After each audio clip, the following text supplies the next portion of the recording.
Ladies and gentlemen, would you please welcome the man who broke Prince William's middle finger? It's Mr. Iain Lee. Oh, I see. Got it. Now I got it. Well, bless you, you're very kind, but I certainly did warn Prince William not to put it there. That's the joke. Hello and welcome to 11 o'clock show on Tuesday, the 13th of April. With me, as always, is the delicious, the delightful, the de-lovely, the de-Daisy Donovan! And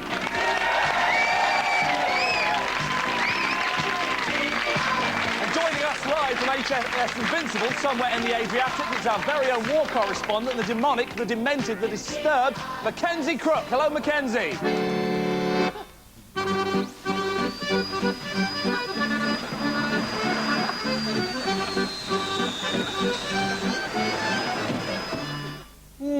More from him later. Now, did you spot Tommy Vance's name in the Sunday Times list of the country's richest people this week? Well, no, nor did I, which is why he's still doing voiceovers for us. God bless him, yep, it's Tommy Vance with his news slam. Tuesday, April the 13th. Anne Madeleine Albright meets Russian Foreign Minister Igor Ivanov in a hotel in Oslo. Why? To prevent World War III or to have an illicit shag? My guess, to prevent World War III. From a goodwill bearer to an NHS carer. And the government sets up a 24-hour nurses free phone. About time! It currently costs me £2 a minute cheap rate to speak to a nurse, but it does make me feel a whole lot better. From Dialer Dolly to a supermarket trolley, and Tesco's are winning the supermarket war. I prefer Londis. A can of Tennant Super is 4p cheaper, and that's money I can spend on other things, like vodka.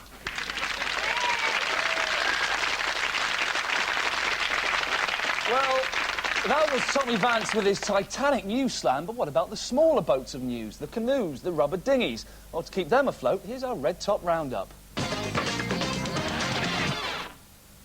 The Women's Institute has shocked the country with their latest calendar, which shows them flower arranging, cake baking and painting naked. We've got March 2000 here. Now, all that does is remind me not to eat too flowery baps. Wow, what a lady. Prostitutes are now providing welcome breaks for people travelling on the motorway by setting up brothels as alternative service stations. This brings a whole new meaning to signs telling drivers to pull off the motorway now. And finally, Russian Premier Boris Yeltsin is to be impeached for causing the collapse of the Soviet Union, illegally shelling his own parliament, killing his own people and the war in Chechnya. Now, these are obviously heinous crimes for which Yeltsin should be punished, but I still think sticking a cigar in a lady's gusset is much, much worse. Daisy. The world of fashion moves so quickly that by the time I finish this sentence, flares will have been in and out of vogue an incredible 76 times. Wow. Later in the show, Ali G gets the latest fashion news as he raps with top designer Tomasz Starzewski. Here's a clip. Can you see from the way a material hangs if the lady got a shaven even?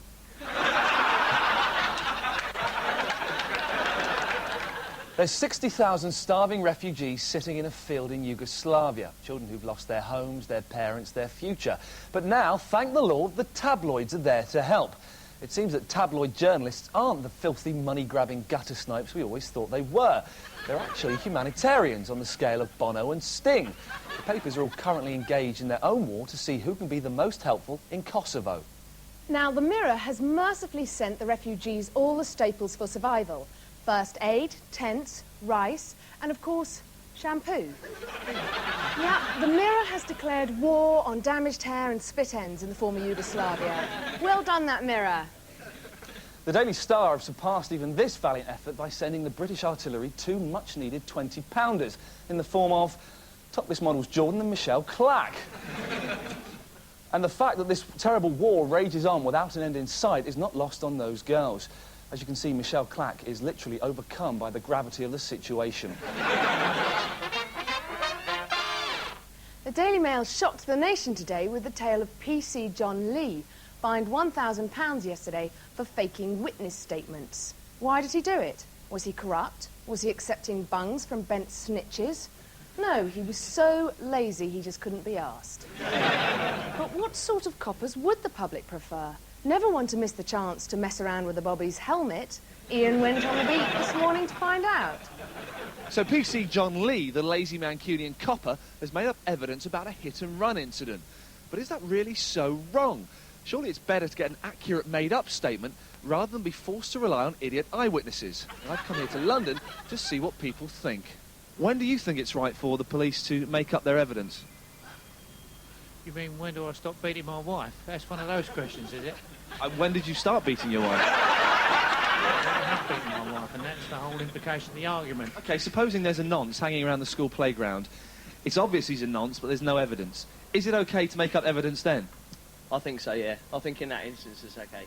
Supposing your house had been broken into, vandalised and defecated in, you knew the man that shit in your living room, but you didn't quite have enough evidence to put him away. Would it be OK for the police to make up their evidence then? No. So it would seem that people are fairly sure they would never help make up evidence. But maybe they act differently if they are asked directly by a local lazy Bobby. Our very own PC Iain Lee. There's a security camera that's just up there on the wall there. What happened is it's filmed a robbery that took place here a few days ago, but there's a couple of bits missing from it. The criminal didn't look dissimilar to you. I couldn't just chase you, just from here, just round past that sign, could I? So it'll come up on the security camera footage there was a chase involved. Would that be all right? Away you go. Come back here! Still on radio, there's actually a situation taking place in that building over there. You couldn't pop in there and have a look, tell us what's going on. Because if I go in there dressed like that, it's going to kick off and go apeshit. Well, you know, I've got a wife and 2 kids, I don't want to get beaten up. If you just pop in there, see how many men are in there, see if you can see any guns, then come back and let us know, and I'll alert the authorities. I'm doing a stakeout on this building here, armed response unit.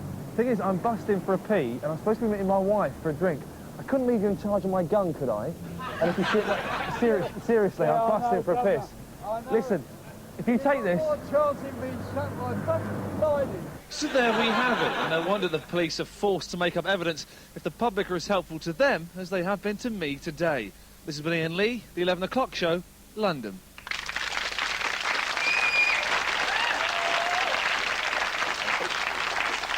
This weekend, NATO lined up the biggest air and sea armada since the Second World War and sent them to the Balkans. The largest and most powerful ship in the fleet is the aircraft carrier HMS Invincible. And on that very ship is our very own war correspondent, Mackenzie Crook. Are you there, Mackenzie? Ahoy, ahoy, Iain. Yes, I'm here. Mackenzie, what can you tell us about the mission? Well, we're out here in the Adriatic on a mission to restore peace to the Balkans and bring harmony to the region. And how exactly are we going to do that? We're going to bomb the shit out of them. Now, there's been a lot of speculation in the press over here about the possibility of sending in ground force. Can you shed any light on that?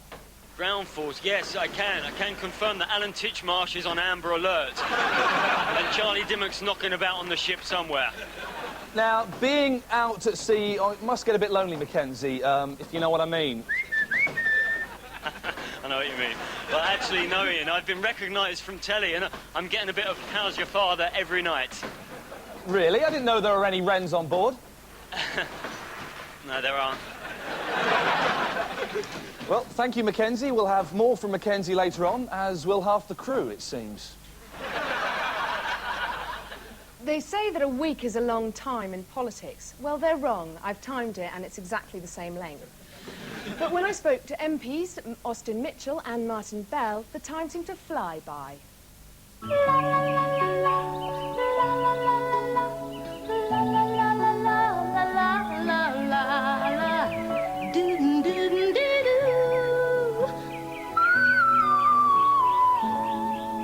Ding dong, ring my bell. Here I am with Martin Bell. Thank you very much for talking to us today. Austin Powers, International Man of Mystery. Austin Mitchell, International Man of Politics. Thank you very much for talking to us today. When you say something, who says it? I think sometimes when you... When I say something? Yeah. Do you say it? Oh, yeah. I say whatever is on my mind to say. Now tell me, how is being in government different from being in opposition? Are you peeping through the doctor's curtains? Well, it's much more boring, actually, in government. How do you get up the greasy pole? Well, I'm hardly on it. I think you... Where are you on the greasy pole? I'm way down the bottom of my own greasy pole because I'm not trying to found a movement or party. I'm just trying to survive and do a little bit of good for 4 years of a parliament. Do you think it's a question of if the horse says dance, will the donkey tango? Yes, with reservations. When you're up against it, do you chew the rug? Every now and again something really difficult happens. The press will go for you. And then you munch the carpet? No, if you've got anything that they're asking you about, you tell the absolute truth. Look, politics is like surfboarding. Let me give you the analogy. The correct analogy is it's surfboarding. You're paddling water on your surf. Have you caught the tube? No, you haven't caught the tube, you haven't caught the wave. I'm happy that we don't have to make this decision in the term of the only parliament in which I'm serving. You do not think that we're staring at the chicken's throat? Well, on this issue? Yeah. I'm persuadable. We're going the other way. You can lose out. Suddenly the wave comes and you've got to balance on it. This is what Tony Blair's done very successfully. Go on, So, yeah. That's right. Go on. That's right. X, Z. What's missing? When I say X, Z. What letter's missing? Okay, X. You're asking me to... What is the letter that Okay, I why? missed You want out? to say why? Is that a question you often ask? I don't say... I did start with. I said, why on earth have I ever got myself into this?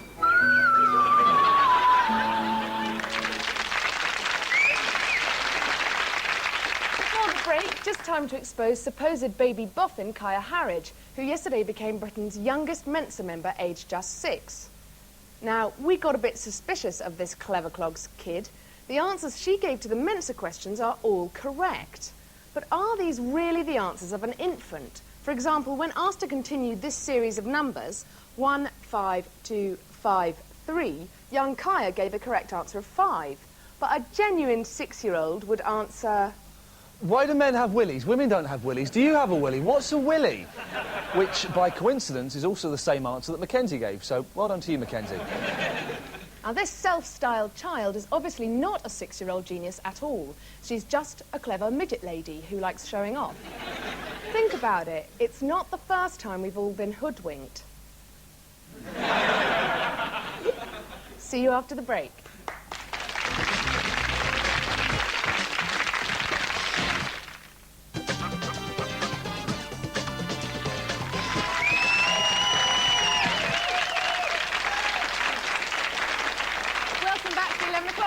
Just time to give you the answers to last week's quiz on EastEnders star turned slinky pop solstice Marty McCutcheon, shown here with her left breast.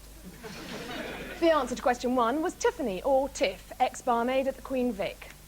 The answer to question 2 was yes, most lads would, given half a chance. As would Pat Butcher, probably. The answer to question 3, now all of you got this. The answer was, of course, Slim Fast. But we would have accepted Weight Watchers or, as a last resort, wiring her jaw. And finally, question 4, our picture round. Fooled quite a lot of you. This close-up wasn't, as most of you thought, corned beef or orange peel. It was, in fact, Martine's leg. And today's winner is a Miss Anita Dobson, a former chart topper and ex-barmaid of the Queen Vic. Spooky. Congratulations, Miss Dobson. You win a walk-on part as Widow Twanky in Aladdin at the Lyceum, Peterborough. Well done. So, the police finally caught the Mardi Gras bomber, and last week he confessed he was guilty. Now, however, he's claiming that part of his brain is missing and he needs psychiatric help. Now, many people are dismissing this as complete bollocks, but just take a look at this picture. If that isn't the face of a man with some brain missing, I don't know what is. But our guest does, so please welcome him. He's a consultant in psychological medicine from St Bartholomew's Hospital. He's brain expert, Dr. Martin Deal.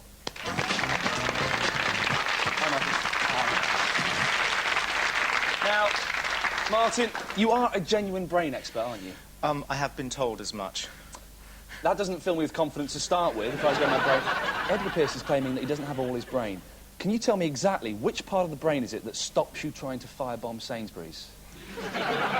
Well, First of all, I don't know anything about the Pierce case and can't comment specifically on it, but in general, it's a diffuse thing. It's the frontal lobes of the brain particularly that alter personality. And it can make people sort of paranoid, and it can make people sort of, the nastiest aspects of your personality become sort of coarser and sharper. So if you're a bit miserable, you become a sort of cantankerous git. Couldn't all criminals just claim, oh, I've got a bit of my brain missing, that's what made me mug that old lady and piss on a wall? Yeah. Yeah, there's a guy trying to get off the death penalty in the States at the moment because he's saying his relatives are all criminals as well, and it's the way he's born and his genes and not him. Now, in the film One Flew Over the Cuckoo's Nest, Jack Nicholson had a lobotomy. Couldn't we just do that to crooks, just cut bits of their brains out and make them good? No, it doesn't work. Makes the public feel better sometimes, but it doesn't... Would you ever consider trying that at home in your laboratory, just to see what happens? Depends who it was on. Depends who it was on. I can think of a few people I'd like to try it on, but... Are you threatening me? I don't mind. I'm well up for it if you want to have a go, if you want to take a bit of my brain out. Well, we'll see, we'll see. Do you keep brains in a jam jar? Personally, no. Do you know people that do? I know one or two that do, yeah. Any famous brains in the jam jar? Because I heard that Terry Wogan's brain is in a jam jar, and he gets it out only when he needs it. Is that... It wouldn't surprise me at all. Right. Now, final question. From what we said, do you think it's theoretically possible for someone to function apparently normally with only half a brain? Well, you've talked about tabloid journalists earlier this evening. Well, I'll stop you there, because we've got an example. Would she look a bit like this, do you think? Kelly Brook there, just a little joke, ladies and gentlemen. Thank you very much, Dr. Martin Deal. Thanks a lot for coming in.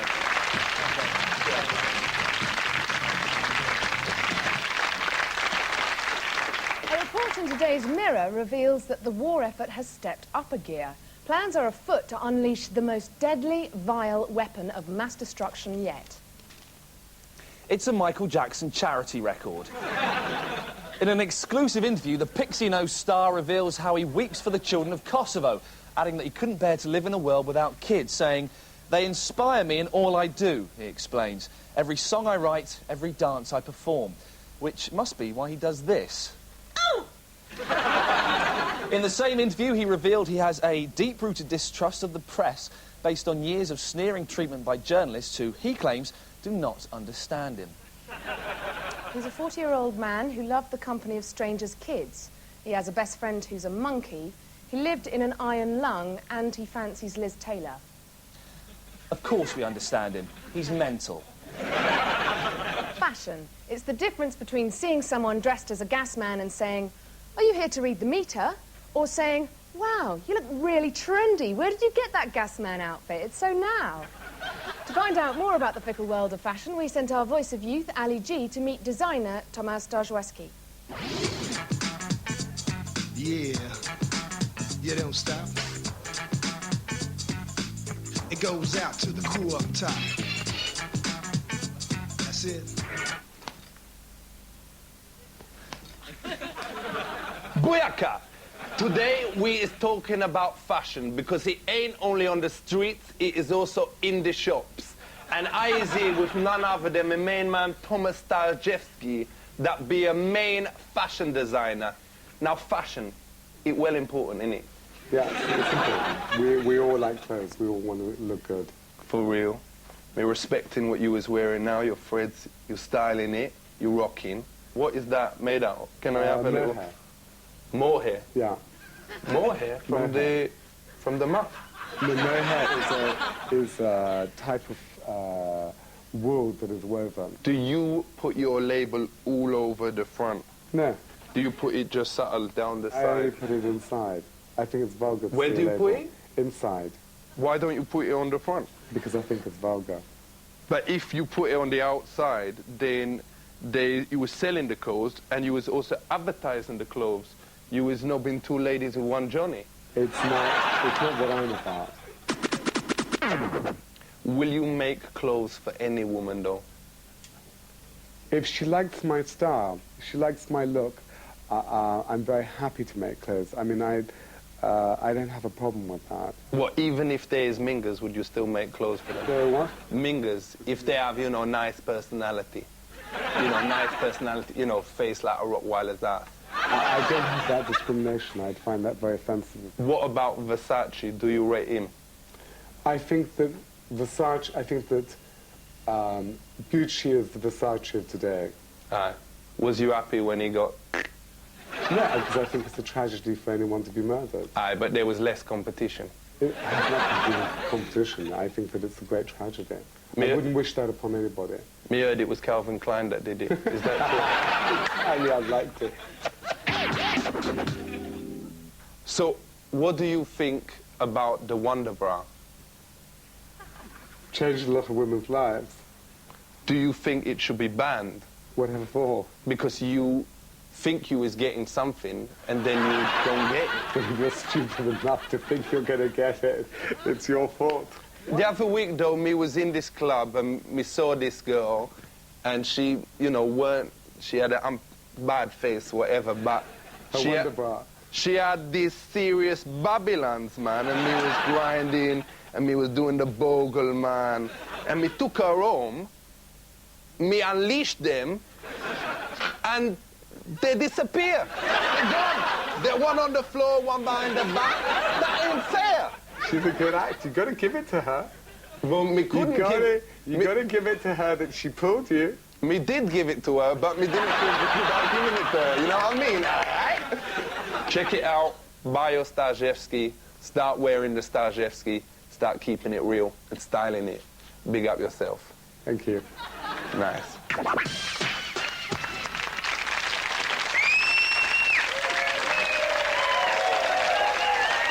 Fantastic. Now, we've just got time to see how our war correspondent, Mackenzie Crook, is getting along on the HMS Invincible. Mackenzie, are you there? Yes, Mahati, loud and clear. So, you've been on board for a while. What entertainment is being laid on for our boys? Oh, well, nothing but the best, Ian. Last night, Jane McDonald from the cruise flew in and performed one of her hits in the cabaret. So, what are the latest developments? Well, to be honest, Ian, I don't know. It's one big party out here. Last night in the bar, I got really friendly with a rear admiral, and this morning I woke up in the officer's mess. I always get the damn patch. Thank you very much, Mackenzie. Our brave war correspondent there, Mackenzie Crook. Never afraid to get in the firing line in a sticky situation. Now, before we go, on a more serious note, we'd just like to take a moment of your time to highlight the plight of one of life's forgotten old soldiers.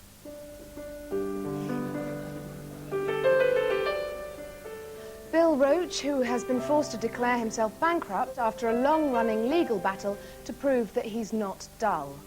Roach isn't a man known for backing losers, but now he needs your help. Just £1 of your money could help buy him a shoehorn, some birdseed, or a cardigan with leather elbow patches. And who wouldn't like to see this old man smile, even just once?